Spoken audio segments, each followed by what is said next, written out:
What's up, Linjivo family? Ready to level up your English? Let's get in the lesson. Mwaramutse muryango mugari wa Linjivo, muriteguye kuzamura urwego rwanyu rw'icyongereza. Reka twinjirane mu isomo. Salut la famille Linjivo. Prêt à passer votre anglais au niveau supérieur? Entre dans le vif du sujet. Today we are having the second part about seasons.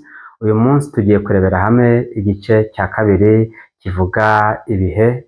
Mu gice cya mbere twabonye amagambo akoreshwa iyo turi kuvuga ibijyanye n'ibihe. Uyu munsi tugiye kurebera hamwe igice cya kabiri, tugiye kubona andi magambo akoreshwa tuvuga ibihe. Donc aujourd'hui nous allons voir la deuxième partie.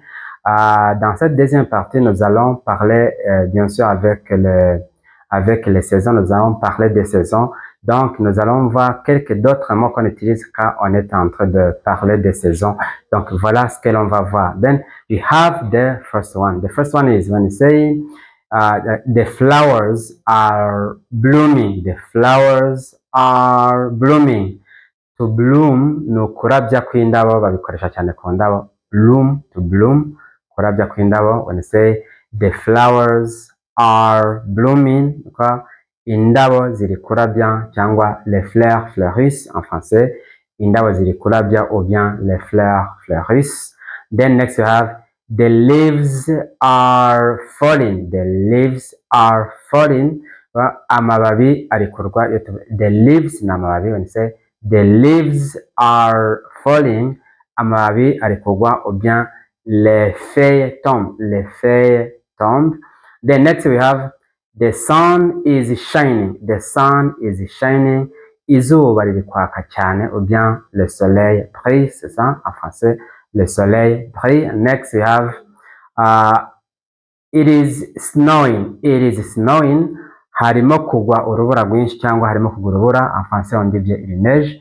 To snow, neige, kugwa k'urubura mu gifaransa c'est it is snowing. Harimo kugwa urubura cyangwa il neige. Next, we have it is windy. It is windy. En français, on dit hari umuyaga. Non, mu kinyarwanda hari umuyaga. En français, on dit il y a du vent. Il y a du vent. Hari umuyaga, il y a du vent.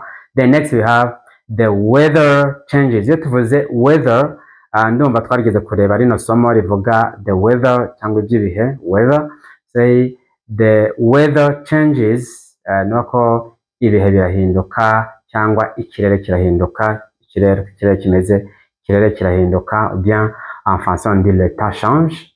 And then next we have when you say I wear a jacket in cold weather. I wear a jacket in cold weather. Cyangwa nambara ikoti mu gihe hari ubukonje cyangwa mu gihe hakonje, ou bien je porte une veste quand il fait froid.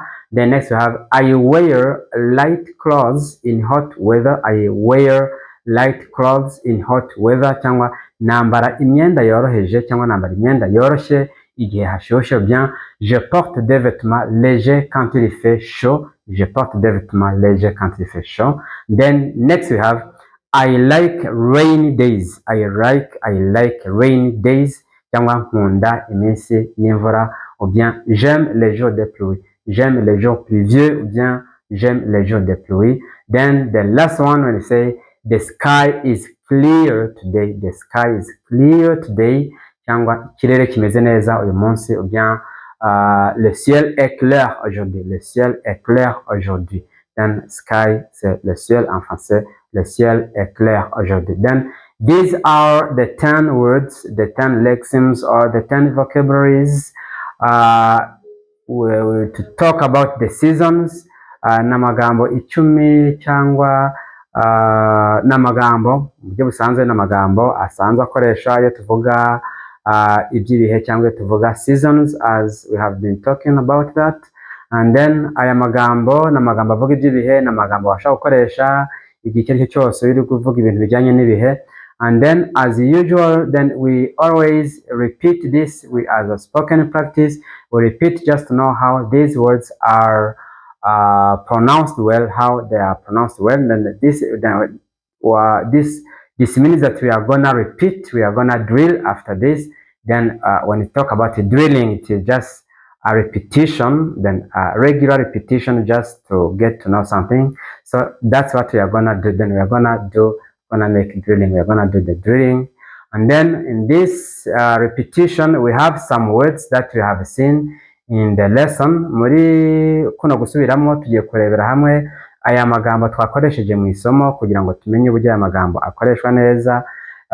Buriya gusubiramo cyane nibyo bituma ikintu umuntu agenda akimenyera, akimenya. Icyongereza nta bundi buhanga budasanzwe burimo, ahubwo it's just a matter of repetition, it's a matter of familiarity, no kukimenyera ukagenda wimenyereza amagambo ku buryo uri kuvuga ibintu ubwonko bitagusaba kubitekereza cyane, usanga ari amagambo asa ubwonko busanzwe bimenyereye, noneho ukabivuga mu buryo buri fluent nta kibazo na kimwe ufite. And then these words are, when you say the flowers are blooming, the leaves are falling, the sun is shining, it is snowing, it is windy, the weather changes, I wear a jacket in cold weather, I wear light clothes in hot weather. And then those are the sentences, those are the phrases to talk about the seasons. And then we have also the conversation practice. In this conversation practice, as we already had seen before, then we saw that in this conversation practice, we use those vocabularies that we have in the lesson, and then these vocabularies help us to know that just to build up or to phrase the correct sentences in English, so that you can even make up your own conversation in a very plain way, in a very bare way. Aya magambo rero na magambo asanzwe muri kino kiganiro. Dukoresha ano magambo twabonye mu isomo kugira ngo bishobore kudufasha kubaka interuro zacu mu buryo busanzwe kandi mu buryo buri correct, mu buryo butarimwo amakosa, ku buryo ushobora gukoresha icyongereza bitewe n'igihe urimo ukagikoresha neza, ukagikoresha mu buryo bwumvikana, mu buryo buri clear busobanutse, kandi mu buryo buri correct butarimwo amakosa na make. Then as we regularly do, we have the conversation. This conversation is in between two people, A and B. So, and then they are going to talk about the seasons. So then I just want you to go together with you. And then the first one is A and B also answers. And then A says, what is the weather like today? Cyangwa ikirere kimeze gite uyu munsi? Uyu munsi hameze hate? Uyu munsi ikirere kimeze gite? Ou bien, quel temps fait-il aujourd'hui? Quel temps fait-il aujourd'hui? And then B answers, it is sunny and windy. Hari izuba ryinshi kandi hari umuyaga. Ou bien, il y a du soleil et du vent. Il y a du soleil et du vent. And then next, what do you wear when it is cold? What do you wear when it is cold? Cyangwa wambara iki igihe hakonje? Ou bien, que portes-tu quand il fait froid? Que portes-tu quand il fait froid? And then B says, I wear a jacket. I wear a jacket. Cyangwa nambara ikoti. Bien français, on dit bien, je porte une veste. And then next, do you like rainy days? Ukunda iminsi y'imvura? Ukunda iminsi y'imvura? Ou bien aimes-tu les jours de pluie? Then B says, yes, I do. Yego, ndayikunda. Ou bien oui, assurément. Ou bien oui. And then next say, what happens in spring? Mu mpeshyi haba hiki? Mu mpeshyi haba hiki? Ou bien, que se passe-t-il au printemps? Que se passe-t-il au printemps? Then B answers, the flowers bloom. Cyangwa indabo zirarabya. Ou bien, les fleurs fleurissent. Donc, voilà comment on parle ça en français. Donc, que se passe-t-il au printemps? Les fleurs fleurissent. And then, those are the words, those are the sentences that we made up when we were just talking about these seasons. And then, as usual, we have the last exercise. In this last exercise, we are going to see we have 3 duties. And then the first one says, write 3 words that describe today's weather. Ugiye kwandika amagambo 3 cyangwa mwandike amagambo 3 asobanura uko uyu munsi hameze. Donc, vous écrivez les 3 mots qui décrivent comment il fait aujourd'hui. Then number 2 says, what clothes do you wear when it is cold? What clothes do you wear when it is cold? Ou bien, donc, quel vêtement portes-tu quand il fait froid? Quel vêtement portes-tu quand il fait froid? Then next we have, do you prefer sunny, windy or rainy weather? Why? Est-ce que tu préfères qui préfèrent le temps ensoleillé, venté ou pluvieux et pourquoi. Then those are the 3 duties we have that you have to do, and then you just write your answers in the comments. It may happen that you have some other questions that you can ask me about the seasons. Please, you write those questions, then I'm here for you.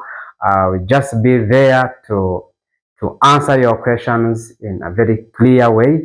And then don't forget to like, share, comment, and subscribe.